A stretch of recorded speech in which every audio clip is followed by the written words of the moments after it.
online, on Radio Player, and on 106.6 FM. This is Wycombe Sound, the Wycombe Wanderers Show. Welcome to the latest edition of the Wycombe Wanderers Show. Lots for you this evening, as you'd expect, with myself and Bob. A very good evening to you. Yes, we will be reflecting, albeit fairly briefly, on the defeats to Queen's Park Rangers and also Stoke City. Tom Hancock will be joining us as well with some stats and a look over who's been playing particularly well and who's been sticking out in terms of what they've been contributing to the team. We will be hearing Gareth Ainsworth and his thoughts after both of those games, and we will be catching up with a former player, Mark Rogers. And we'll be catching up with Georgia Grou as well, who is a winner at the Community Impact Bucks Women in Charity Awards. That's what it's called. I massively lost momentum because I forgot the name of the... I'm back with it now, though. Yes, that's all. Yeah, okay. Community Impact Bucks Women Charity Awards. It's nice that, that somebody associated with Wycombe Wanderers has at least picked up a win. Yes. First bit of silverware of the season. Indeed, sort of. Yes. Did you get 3 points or did you get a trophy? I'm not sure. We'll find out. All that to come in the next hour as well. Plus, lots more Wycombe Wanderers news as well. But we were talking before the show as well about the sort of... we're into a bit of a numbers chat now, aren't we? Because the points required and the games remaining are quite similar. Yes, they are. So we need 12 points to get to safety, and we've only got 11 games left. And you begin to think, the maths now even isn't looking particularly good and particularly hopeful, really, is it? No, I must confess, even with my optimistic outlook, when you put it like that, it's quite stark, isn't it? It was 11 games, 12 points. Yes, and you think, well, yeah, okay, that's 4 games, and then you look at our goal difference, and you think, oh, okay, well, that's another game until we've caught up, and then we're relying on everybody above us to lose, which of course doesn't really happen at this time of the season because everyone's desperate to try and avoid the relegation zone, and so it begins to look a bit grim, really. And then when I noticed that actually the international break is now only sort of like a week on Saturday, you do start to think, actually, it will be nice to have that. Normally I can't stand the international break and I really, really dislike it, whereas this time I'm certainly thinking, good, it will be nice not to have to worry for a couple of weeks. And of course we've not seen a goal for a while. No, that's true as well. And I think the thing that was so depressing about sort of like QPR and Stoke as well was just...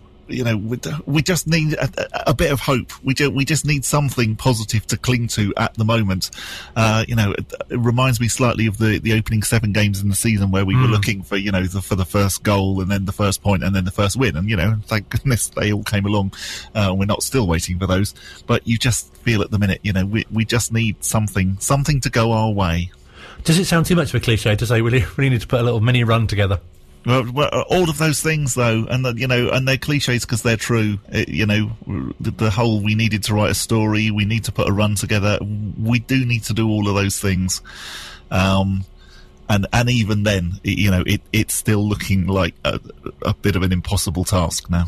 Because this would be the greatest of all great escapes. Oh, exactly. And and you keep thinking that, and that's the thing. And actually, a win would just mentally be so good for all of us, fans, players, club officials, because it does make you start to believe that maybe the impossible dream is still on.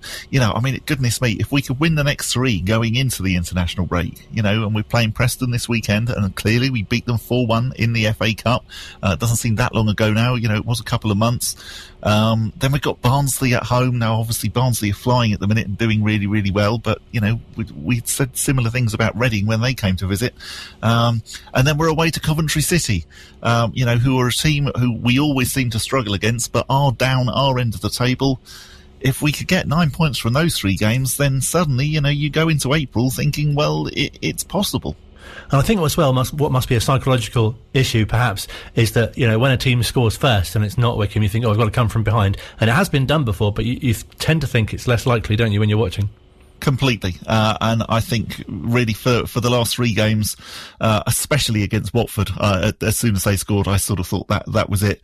And, really, again, Stoke and Queen's Park Rangers, it's it's difficult to see us getting back into these games. Whereas you feel possibly if we are able to get the first goal, we would then adopt all of the tactics that we all know so well that Wycombe Wanderers are brilliant at, to frustrate the opposition, and possibly, we would manage to hang on and get those 3 points. But as soon as we go a goal down, and again, at this level, teams are so good at then managing the game to ensure that actually that they hang on for the win. And that's what we found, I think, in the last, definitely in the last 3. So let's hear briefly from manager Gareth Ainsworth speaking after the defeat against Stoke. Both teams had their chances, the moments of quality in both boxes, what I've said, are the difference at this level, without a doubt. You get household names. There's a Champions League player winner on the pitch today against us, so you do get these, moments, and you've got to make them count. And Stoke scored from a set play today. We had probably a similar amount of set plays today, and they scored one of theirs. That's one moment that changes a game, and then their first goal, is a good bit of play. But again, we should be more secure on the edge of our box. We're still fighting hard. The body language at the end in my boys was superb. Even at 2-0 down, we know it's tough. We know that games are running out, but some real positive performances from young Anis Mehmeti. I thought was outstanding again. Admiral Musqui, both starting their careers. Excellent. And that's what we do at Wycombe. So really proud of the boys as always, and they're never going to give up. That's for certain. No matter how dark this fight seems, we'll never give up, and I'm proud of that. But the pressure probably told. Stoke are a good side. They're a big squad, and probably underachieving. But we're definitely not underachieving. We're in the Championship, and that's a brilliant league to be in at the moment. We've got 12 games to go now. We need to win 75% of them, which is going to be tough. But again, we're never saying it's over till it's over. Great to hear the manager speaking so positively. Tom also joins us from JJ's Left Foot. Evening, sir. Oh yeah, thanks for having me again. Pleasure. Thank you very much for coming on. And as you say, watching the game against Stoke, you must have felt that there were certain players who did play particularly well, and great to see the likes of Admiral get a start, and Uchi doing well as well. Yeah, I think Musqui had a hamstring problem. Obviously, his usual injuries are kept under wraps. But yeah, he came back in and played in a front two for the first time, really. And yeah, it was nice. He's played a few different roles already. He looks like he's a really versatile player. I hope, looking beyond this season, we might have a chance of keeping him next season, depending on how he does between now and the end of the season. He's out of contract at Leicester. He's definitely one I'd like to keep hold of if we can, yeah. I think that's going to be a really, really key thing over the summer as to how we then do next season is who we manage to keep. Admiral, yes, has been really good. Anis Mehmeti, clearly, is a player who just looks absolutely wonderful. And I think, he's been fun in the Championship. I think he'd have lots of fun in League One. I get the feeling we'll probably keep hold of him for another year. I certainly hope we do. I think you've got to get him on a long-term deal, and if he lights it up next season, then you get a good fee for him, or we bounce back. This is working on the assumption that we go down. No one wants to say that, but no, that's hearing your chat at the beginning, what the situation is. But yeah, this is the place for him to develop. You know what he's like in an attacking sense. He's got that natural flair, that natural talent.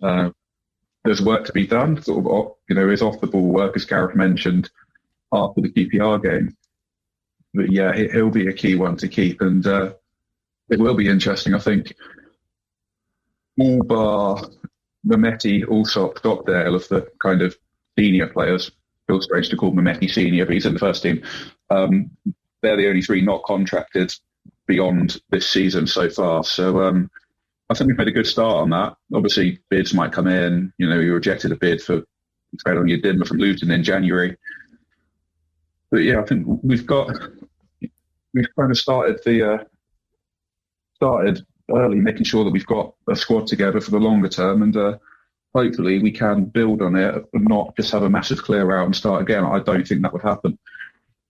No, I think, obviously it's really important. We've heard Gareth speak recently, although he doesn't, obviously like to say about next season and where we will be, but he has hinted that, if we could be a yo-yo club, if we could, if we are going down, if we could then manage to come back up again, that is something that, yes, we're looking to be one of those clubs. Well, clearly, if we've got any aspiration to be like that, keeping somebody like Anis is absolutely essential for next season. And then I agree, yes, definitely, if the bids come in for him, and who knows, possibly even from a Premier League club for ridiculous amounts of money, then I think it will be worth our while cashing in. But I think definitely we need him really next season, because we obviously we want to do absolutely as best we can. We don't really want to be starting again in the summer looking round for players to recruit. Yeah, it's not really been the way, even this summer just gone. Okay, partly that was enforced because of how short a turnaround there was between the playoff final and the start of this season. Also, budget-wise, the Couigs have preached sustainability since they came in, and we were never going to go and spend money that we don't have with a chance of maybe staying up, but potentially risking the lot. And you've got to look at clubs like Rotherham. 2017, they went down with the lowest ever championship points total, which we need one more point to beat. And, they were an awful team that season. When they came straight back up by the playoffs, narrowly went down, then went up again, and now they're looking close to maybe making it stick. We'll see, because they keep having COVID outbreaks. But it can be done. Burton survived the first season, went down, were steady in League One. They only really dropped off this season because Nigel Clough left in the summer. But it's doable. I think we've got the right structure from top to bottom, and no one likes to see us lose most weeks. It's not been an enjoyable season in that sense. It's been even more frustrating, obviously being kept away from the ground. But there is a bigger picture here, and hopefully next season is more positive, and we can start to see that, and make a fist of a promotion push. That's what I'm hoping for. It'd be nice to be among the favourites, but we'll see. Absolutely. I mean, that would be such an unusual place for us to be as well, because obviously that hasn't happened for for a very, very long time, if possibly at all whilst we've been in the league. But yeah, definitely, how nice it just sounds to even say, it would be nice to be among the promotion teams, and it'd be nice to be winning, more than sort of like one or two games and then going on a long losing streak. That just, sounds wonderful. It's easier said than done. It'll be a tough league. You've got, who's in that league at the moment? Hull, Charlton, Portsmouth, Ipswich, Sunderland, Peterborough. The end of the day, only three are going to come up. You've got probably Sheffield Wednesday, potentially Birmingham City maybe coming down. It's going to, it's a tough league, but we got out of it last season. Really tough league in that all of those teams that you talk about, you do naturally think, actually, they don't really belong in League One. And I know, you can have this ridiculous argument about, well, who does, who doesn't. But I suppose what I mean by that is that they are teams that eventually are going to get out of that division.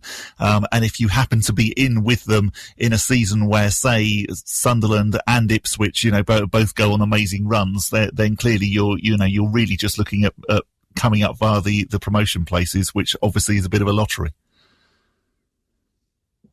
Yeah, and clubs like that will still be able to outspend us. The massive clubs being in the third tier doesn't change that. We'll be in a better financial position than we would have been had we stayed in League One. We've baked in the TV money. I think it's around 8 million.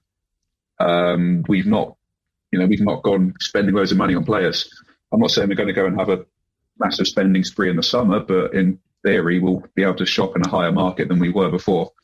And we know what Ainsworth can do when he's only got peanuts to spend.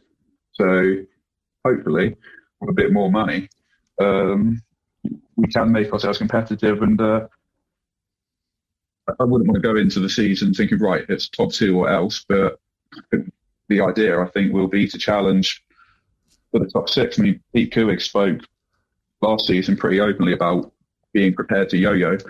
So, I think the messages that are coming out at the moment as well from the club are that is the intention, and longer term we do want to try and establish ourselves in the Championship. I don't see why that shouldn't be the aim. That is exactly what we hope the aim is. We are obviously still in the Championship at the moment. On Tuesday night, we visited Queen's Park Rangers, where we went down 1-0 to an Ilias chair goal, and afterwards Gareth spoke to Matt Cecil. Gareth, not the return you would have liked to QPR, both in an empty stadium and ending in defeat, but you're proud of your team's efforts tonight? Yeah, of course, always. Like I said to the boys, we keep plugging away, we keep learning every week. We're learning a lot. I thought we learned a lot tonight about two different ways of playing. We played first half, I thought we got on the ball really well, caused them problems. Second half, bringing on the heavier artillery, again caused them problems.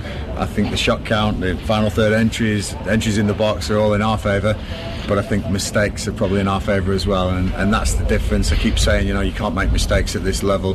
Their first goal, or the only goal, is too soft for me to concede, and once we do that, then QPR can shut up shop second half. If it's 0-0 at home, they're probably thinking we're still going for it, but 1-0 up with what we had on the pitch at the end there, Mark's a clever guy, and he really shut the shop up and brought Jeff Cameron on, who just took all the space in that attacking third. But you can do that when you go 1-0 up, and that's the difference. We've got to make sure that we can get the first goal in games, make our opportunities count.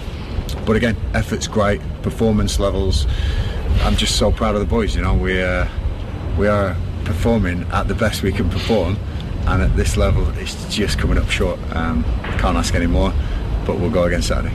Is that hurting the morale in the team? Obviously that's 4 defeats in a row and no goals. No matter what you try and what the boys are trying at the moment, it's just not coming off at the moment, is it? Yeah, I mean, it's one of those things. We've got goal scorers in the team. We know that. We've got the record league goal scorer. We've got Uchi who's firing. We've got Scott Kashka who can find goals. But at the moment, we're just shy of that, and we're not testing the keeper enough. Anis Mehmeti had a rasping strike, and I think we've had a couple of close calls today. But QPR have hit the post as well. I think it was offside their second chance. But we do need to get the first goal, and then we can take control of games. It's so important at this level, but quality players are important at this level as well, and like I say, naming Jeff Cameron coming on, ex-Premier League player, to show things up with a real matureness. I've got a team of youngsters learning their trade, but I'm so proud of them, and whatever happens, well, this level is fantastic to be at. We want to stay here, we want to come back here, whichever one it is, but we're learning plenty while we're here. A few years ago you took Eberichi Eze on loan from QPR, and he's blossomed into the Premier League. In Anis Mehmeti, you've got another player who's really lighting up this Wycombe team and getting a lot of admirers. Yeah, he's fantastic on the ball, needs to learn a little bit off the ball, and he's in no better place to learn that, but I've got a team, a squad that I could praise, not just one player. He'll do really well, Hannes. He's got a great career ahead of him, but some of the boys out there tonight are seasoned pros playing in the Championship. Really proud of them. Hopefully we can get another win soon. Tom, one of the things that we've obviously spoken about is players staying. I think another thing that we also probably need to hope for is that Mark Warburton continues to be at QPR, because obviously Gareth has got a lot of love for Queen's Park Rangers, and I always feel that if he was going to go anywhere, probably QPR or maybe Reading, which I think is close to where he actually does live. They're the two most likely options.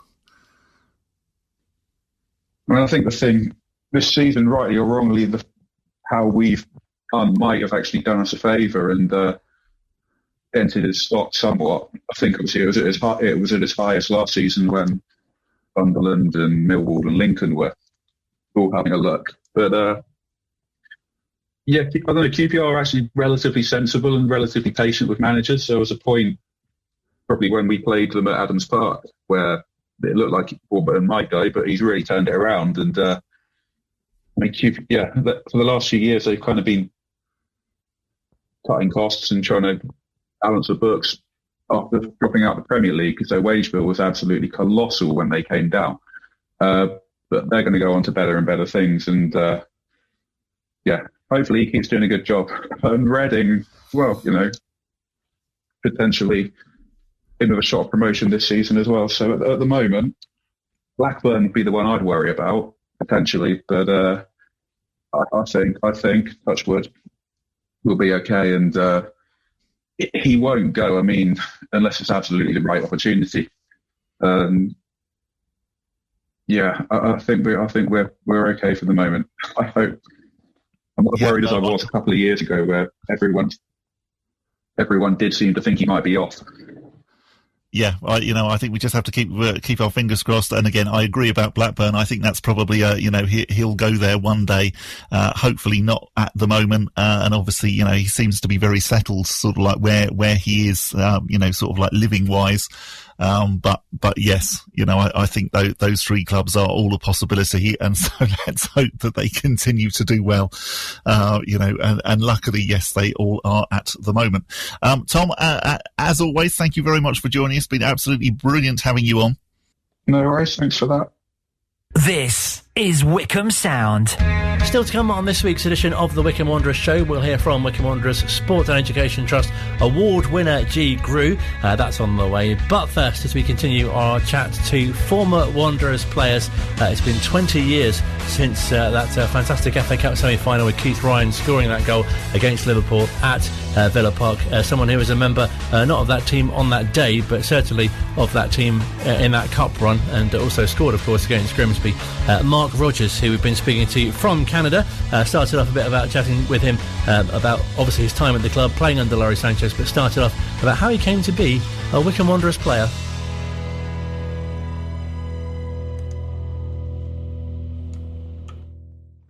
Yeah, it's going back. I mean, after all those heading the ball and concussions, it's not as easy to remember anymore. But in the late 90s, my brother and I had the opportunity to, and had been approached by somebody locally here in Vancouver, where I am, with, the proposition and the sort of, they put it in our head about the possibility of going over to England and giving it a try. This gentleman's name was Alan Churchyard, and had close connections with Paul Sturrock and Alan Ball.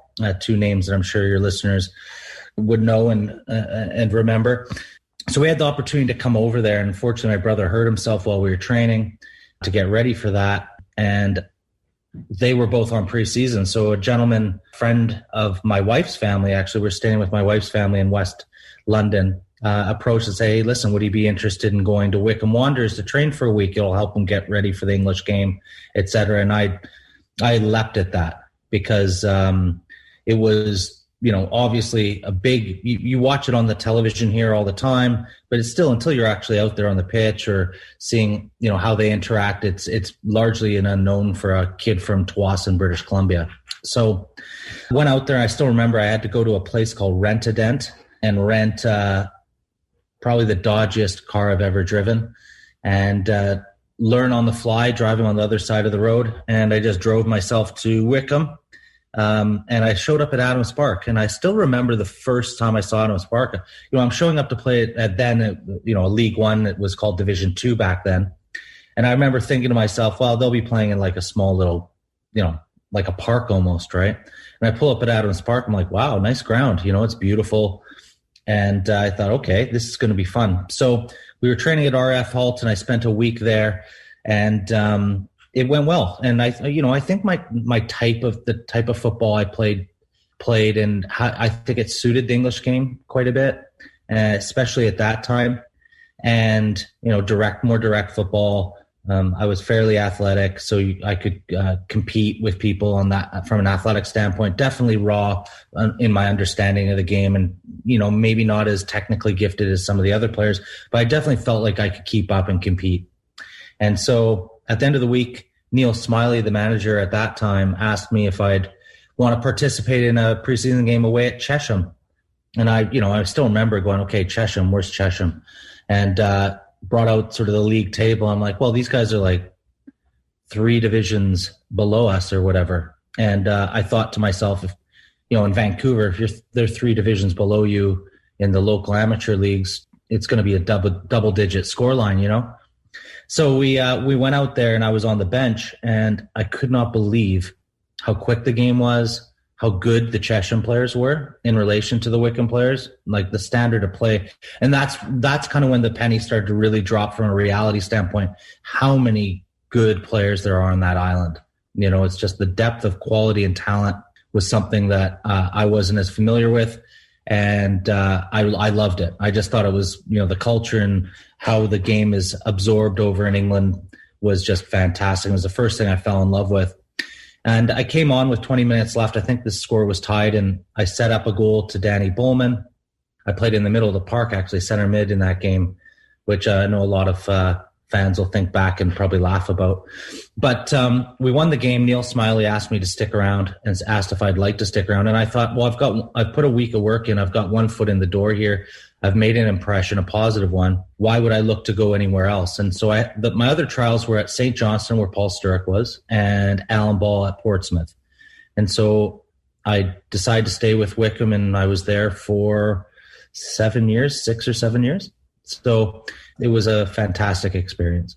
And I guess you couldn't have imagined as well first of all, how long you'd have spent at the club, but also how popular you became with the fans, and also what a great group of players that you were associated with at that time.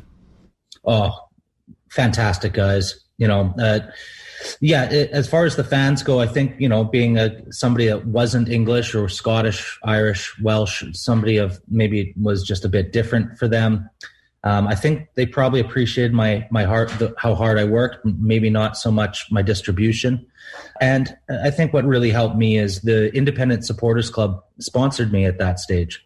And I got to know them, you know, and they were so great to me. They looked after, you know, my wife would go with them on the supporters coach. They really looked after her. They made us feel welcome and part of the community and the club.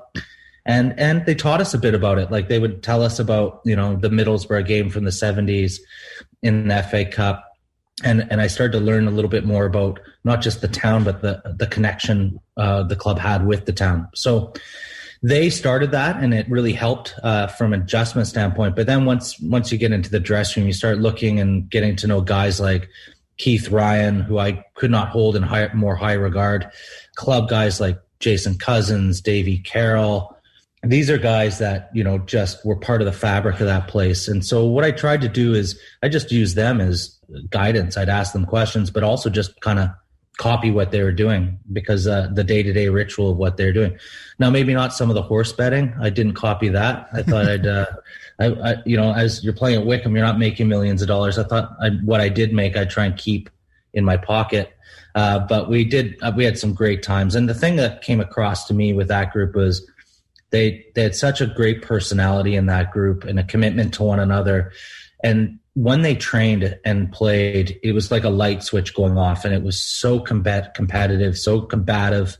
Expectations once Laurie Sanchez had come in changed and much higher, and it became like a very good environment for competition. And I think that, especially in one-off games where we definitely adopted that underdog mentality, you know, the FA Cup run being the prime example, we really thrived on that, and we were a very difficult team to play against. So, yes, you know, to circle back to your question, that group of guys, fantastic. You know, Paul McCarthy's of the world, you know, Jamie Bates, Martin Taylor, best goalkeeper I ever played with, Sean Devine up front. There's some really, really good players. Michael Simpson, Danny Bowman. Yeah, I could go on and on. I'm sure you get asked all the time about the cup run, but it's strange to think that it's 20 years ago now. But every game in that, especially obviously going to the semi-final, which unfortunately you were injured, but so many of those games just stand out with such great memories. Oh yeah, and it's been fun because, you know, I'm on Twitter, and when Wycombe releases a video or somebody, hey, it was 20 years ago today, it catches you off guard a little bit because you're like, wow, that's 20 years. But then like on the Zoom call, I'm actually see my face on the screen. And I look every bit 20 years old. It looks 20 years on my face for sure. But yeah, from a memory standpoint, it seems like yesterday. And some of those moments, you don't realize at the time how long they're going to live with you, you know, and the legacy you created within the club and how fond the fans are at looking back and remembering those moments. I mean, the resilience in that group, you know, how many replays we went through, I think 2 or 3. I think Millwall, Grimsby, and Wimbledon all went to a replay during that. And then to play Leicester, beat them away. And, of course, to lose against Liverpool, but in a very respectable fashion, if there is such a thing when you lose. It just was it was the moment for me as a footballer outside of, and I still put this above playing for my country being the next big thing. But those are the two peak moments in my soccer playing career. And you must have been so proud to have such a key contribution as well in scoring against Grimsby. Yeah, I'd been playing quite regularly since Matty Lawrence had left. And he left I think Laurie liked the type of player I was, but saw an opportunity to get me some minutes because we had quite established and experienced center backs in the team. Jason Cousin, Jamie Bates, Paul McCarthy. And I think he wanted to get me minutes and get me more groomed. He saw me more as a center back, but I could do the job at right back. And, certainly from a defensive standpoint, and the expectations on a full back aren't, I certainly wasn't Trent Alexander-Arnold, let's just say that. But from a defensive standpoint, I could do the job. And playing beside those type of guys in that run, you develop a bit of confidence. And all the way up to the Grimsby game, and Martin Lee swings a beautiful cross in on a corner, and I mean it was just there to be headed into the goal. So one of my favorite moments personally is that run, but especially that goal, because that goal put us in a position where it's like we're going to go through now, and the realization at the final whistle was, wait a minute, that's the furthest Wycombe had been at that stage in an FA Cup, was getting to the fourth round. And, you've seen the pictures from the dressing room after, and there was a palpable sense of accomplishment there for sure. And I know when we spoke to you in July as well, we were talking about, what it's like to play under Laurie Sanchez, and he actually gave you the belief that you could actually go on and win the competition. Yeah, I mean, he was a no-nonsense guy, tough. You look at the guy and you remember the upset against Liverpool that he had, and by him scoring the winning goal, uncompromising, which suited me. He used to say quite frequently, look, if I have to talk to you, my way of giving you motivation or talking to you about if you're doing well is to offer you a new contract. If I have to do much more than that, then you're in the wrong place. He held very high standards. I think it oozed into the players, and it became part of kind of our ethos. I'm sure the fans and that team, one of our primary goals was to get into the championship, and we fell short on that. But I think the season where we started to lag a bit in the league in 2001, and I think it was largely because of that FA Cup run. We played so many extra games, and we had so many injuries, especially up front. Sean Devine had a serious injury. Andy Rammel had come in and out, but was a force up front for us. Andy Baird. So we were really thin in attack.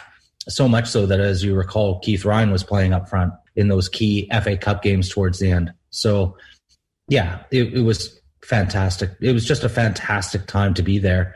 I wouldn't have chose anything else or anything different. You mentioned another highlight as well, getting to represent your country, and obviously Wycombe haven't had too many internationals. It must be a great source of pride to be one of those. Yeah, it's funny. Again, it's because Wycombe coming out of non-league, I became their first full international. Now, albeit Canada doesn't have the same footballing heritage as many other countries, but being a Canadian, it was a great sense of pride for me personally. And I know, the club took a sense of pride, kind of felt that it was part of their natural progression as they became a long-term football league side, was to have that and to be the first one. And now when I go back with my wife and my kids and visit friends and family over there, it is nice to walk by that board and see that. And, over the years as I visited, there'd be, then I remember Jermaine Easter playing for Wales, and there'd be other players. And now the list gets longer and longer as time goes on. And to be the first one is definitely a sense of pride. And it's nice to leave a bit of legacy there with that. But definitely the most proud I was as a Wycombe Wanderer was that FA Cup run. That was fantastic. And something which must have brought that back again was this year, getting to play against Tottenham as well in a competition. It really sort of reinvigorated those feelings of, like you say, 20 years ago. Yeah, I got a chance to bring Sam, my son, back for the game at White Hart Lane. And the big reason was, one, they're playing a big side, but White Hart Lane was going to be torn down. I wanted him to see the history of that place.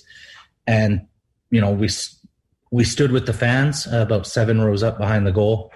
And what a game. And, I know it'll be something that lingers in my son's mind, although, he was quite young at that stage.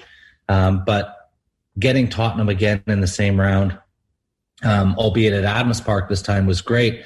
And I think just what's left with the pandemic, Colin, is that, we're also proud of the achievements of the club, what they've accomplished since, being one game away from going out of the Football League to where they are now. But I think it's tinged with a lot of disappointment from my perspective because, as I mentioned earlier, that connection with the fans is very real with me. And I know that it's hurt and been very painful for them not to be able to go to these matches in such a special year. And that includes the Tottenham match, to get Tottenham in that round. Must have been nice to start at the third round, which is a novelty for us. But it'll definitely be tinged with disappointment, knowing that they have. For me, it's a shame that they haven't had a chance to be at the ground. I know there were a few thousand allowed in earlier in the season, but with frequency, that the match day environment and the whole experience is quite special. And I think everybody's in the same boat, so it's understandable. But it's just the timing could have been better as far as some of the things that Wycombe have accomplished over the last year and a half. You can't help thinking, watching the Spurs game especially, and you think this would be incredible if that was the stadium was full, and there have been so many other championship games as well, which it does seem so cruel, as you say, in this sort of first time in the championship. And another anniversary which has recently passed is 12 months since the Couigs took over, and you can see that it's not a coincidence that Wycombe's success has coincided with that. Yeah, I've had an opportunity to get to know Pete fairly well. We've been in touch periodically throughout this last year. What I can say is, he's extremely enthusiastic about Wycombe Wanderers and their success, and passionate about making it happen. He's positive, infectious. I'm sure the people that are around him at the club feel that energy, and they've definitely generated a ton of excitement and injected that into the club. I mean, getting promoted and that game at Oxford, it's another great memory for the fans, against Oxford at Wembley. And so you look at the impact the Couigs have had in such a short period of time, and it's real. And they've been basically walked in the door the day the pandemic started. I mean, here we are in Canada, and we're observing a day today because it's a year today that the pandemic started. And if it's also the anniversary of the Couigs walking through the door, they've walked into an extremely difficult scenario and still kept positivity, gotten them promoted with Gareth, obviously. And so I think despite their league table position right now, the most important thing now is you have to know where you've been to know where you're going. And if you think back to, just a few years ago where they were a game away from going out of the league, to what's happened between then and now with a heartbreaking loss against Southend at Wembley in a promotion game, then getting promoted, solidifying in League One, to a playoff victory against a local rival in Oxford United, to playing in the championship. I think it's overwhelmingly positive the direction this club is going. And I think it's important to remember that when you're in a difficult scenario against clubs that have more backing at this stage and have been solidified in that league, so they have a playing squad that is familiar with it, to Wycombe having next to no off-season to prepare, to sign players. They've done their best to sign players, but it takes time, as you know, Colin, to adjust to a new culture, new scenario, new setting for new players. And I think, yes, it's been a difficult season for Wycombe, but as a Wycombe supporter myself, there is no diminished sense of pride in what the club is doing or is fighting for. I hold on a little bit of hope as far as staying up, but it's diminishing. But with that in mind, when I think about the club, it's nothing but positive things. That's definitely a message that comes across, isn't it? The positivity when you hear the manager speak, and as you say, the Rob and Pete as well, and that's bound to rub off onto the supporters too. Yeah, it's understandable when you turn on Twitter to see that there's frustration, some disappointment, But all I can say is, that's understandable. Nobody wants to see their side losing or in that league position. But at the same time, like I said, Wycombe have a very unique culture and philosophy that takes time for people to buy into, because it's probably a little bit foreign and different to some of the players they've signed. And it doesn't just happen overnight. And it's going to be a thing that, they tried their best to sign players to keep in this division. Like I said, it's becoming challenging now, but I guarantee you those guys down at the club won't have given up hope. They'll continue to fight. And then it's on the players to be a reflection of the fans when they're out on the pitch, show how hungry they are to stay in the league or to compete at that level of play. And I think that's really my takeaway from my time with that club, is really the bottom line for any Wycombe supporter or any supporter of a British club is the fans really want to see players that are a reflection of how they feel about the club themselves. And if the players are giving their all and sincerely, because really there's nowhere to hide when you're out there, the fans are very much more patient and appreciative.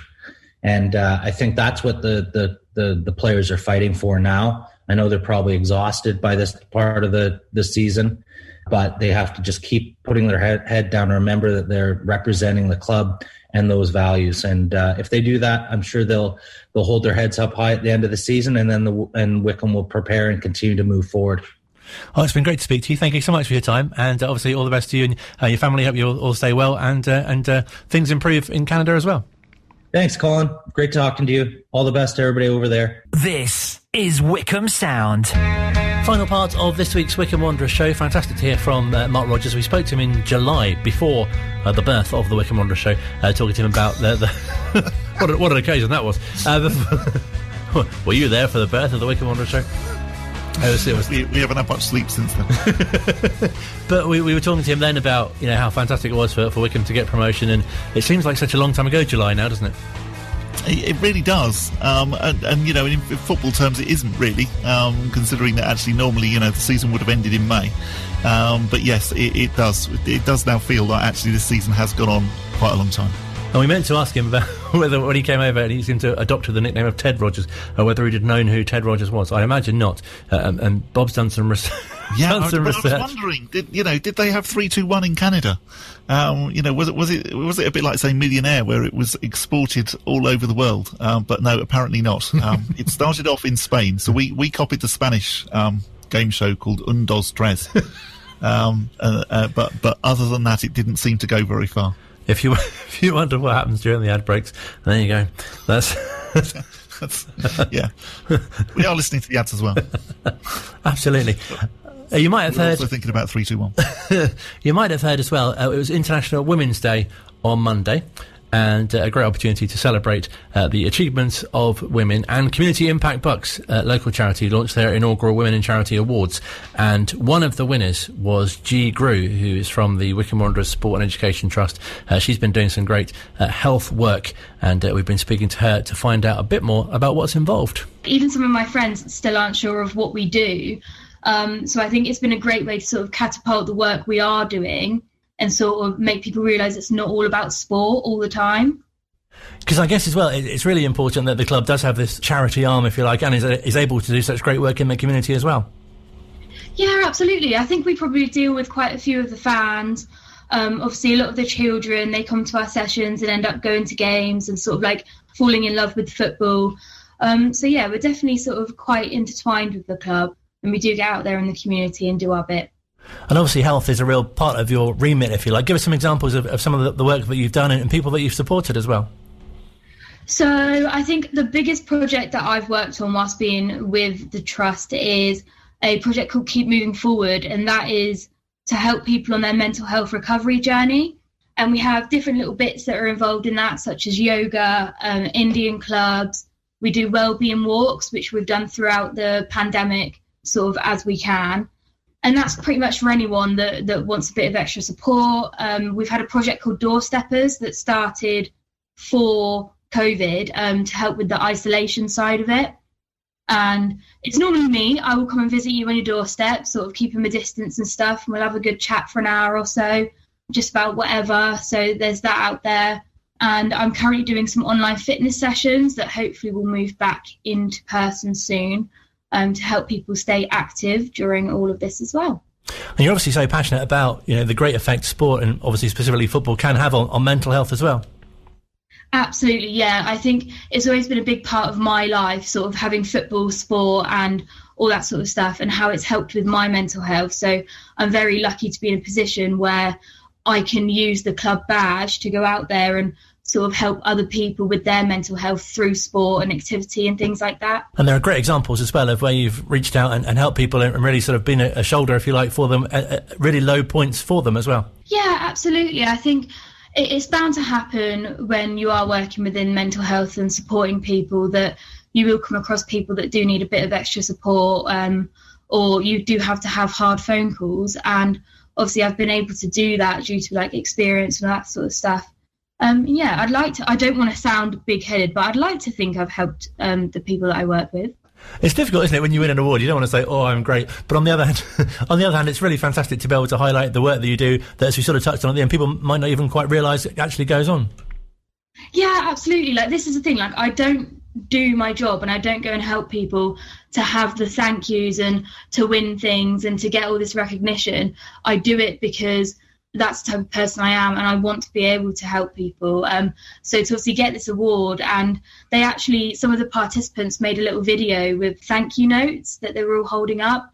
And oh my gosh, I'm so glad that it wasn't done in person, because I had half a cookie in my mouth. I started crying my eyes out, because obviously you don't expect to get thank yous when you're not looking for it. So it was so lovely. Note to self, no matter what it is in the future, whether I'm recording or not, don't have half cookie in my mouth. I'm just so glad it wasn't on Zoom, because that would not have been pretty.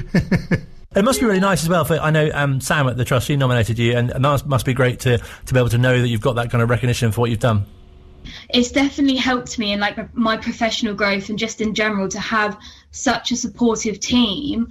Like, everyone at Wycombe Wanderers Sports and Education Trust, we are all sort of always pushing each other to get the best and all this sort of stuff. So the fact that Sam went out of her way to sort of nominate me and like make a secret video, and like I had no idea I was even nominated until I won. I got told that I had to go because it was like a networking event. So she kept it all quiet, like everyone did. And it's just lovely. It's such a great atmosphere there. It definitely helps with getting out in the community when you've got such a strong team behind you. And it must really kind of drive you forward to want to do even more as well. Yeah, definitely. Like, they're all such positive forces. And I think getting this recognition and knowing that the work we do is good just makes me, and I'm sure the others feel the same, it makes you want to do more. And help more and engage with more. So yeah, it's definitely a good driving force. And hopefully really inspirational as well for other people to see that the work that you've done, and obviously you're only young yourself, and it's really nice that you could kind of dedicate your kind of work and time to these people and these causes. Yeah, like I really hope that at least one person has sort of seen this and realised that you can keep pushing through, because obviously I've got mental health experiences myself. And I'm in a position now where I can help other people with that. And I hope that it does make someone else realise that you can literally achieve anything. It doesn't matter about how low you've been or how high you've been, as long as you keep pushing forward. That's sort of the message I want to send out through working in the community. So what's sort of next for you? Have you got any other upcoming projects as well that you're especially pleased with and looking forward to carrying out? So actually, I've just managed, I think it was earlier on this week actually, I managed to secure some funding for a project that I've been chasing for probably about a year now. And the project is called Get Active, and it's a physical activity project for people living with disabilities over the age of 18. And I'm hoping the first session of that will be running in July in person. So I'm super excited to get that going, because I know there's not a lot of different services offered to do with that in Wycombe at the moment. And then, yeah, I'm just looking forward to sort of being ready to support everyone when we come out of lockdown and get as many people signed up to keep moving forward as I can and all that sort of stuff, because the support's there. And I'm just excited to get people over to it. And it must be really exciting and obviously challenging as well for you to be working in this area or at such a difficult time with the pandemic, but being able to use, your skills and what's on offer to be able to help people at this time. There's such a range of different emotions and struggles and experiences flying around, depending on who you are. I've been very fortunate to be able to work through this and to be there to support people. And obviously it's been tough for me as well. So I've had to constantly make sure I'm learning and like I understand what's going on and that I'm always coming out with a positive foot. So I am that supportive person for everyone. And it has been tough, but there is light at the end of the tunnel now, which is so exciting and I can't wait. And you must have been so pleased to be part of the awards as well, especially on International Women's Day. I'm very much a women support women type of person. And I was just so excited to see some familiar faces sort of being commended for awards or winning them. So obviously when I saw myself, it was a big shock that I was part of that group of women and I've been recognised as part of that. So yeah, it was lovely. Great to chat to G and also to learn from her as well. We've learnt today that if you are going to an award ceremony of any type or might be shortlisted for an award, don't have half a cuckoo in your mouth at the same time. No, and I love the whole image that conjures up, and I do sort of assume that even if you are taking part in a virtual award ceremony, you should really sort of like dress up and, you know, you'd be ready. You Absolutely. Be, you know, at the crucial moment, you wouldn't actually be eating a cookie at the time. No, I think it's because she genuinely didn't know that she'd won, so I think that's... That's so much nicer, isn't it? Yes. You know, that's so much more genuine than award ceremonies where it's all set up and obviously the person has won. Can I take you back for a moment to Saturday's game? And I know that we're sort of not talking too much about the previous games. No. But yes, though, please do. Indeed. It was very nice of Matt Cecil, who was doing the commentary of Stoke against Wycombe. And he mentioned Wycombe Sound, which is very kind of him. Welcome back then to the Bet365 Stadium for second half coverage of Stoke City versus Wycombe Wanderers. The score is 0-0 at half time. Big shout out and a thank you to Wycombe Sound, most notably to Chris Phillips and to Bob Johnson for the loan of our commentary equipment.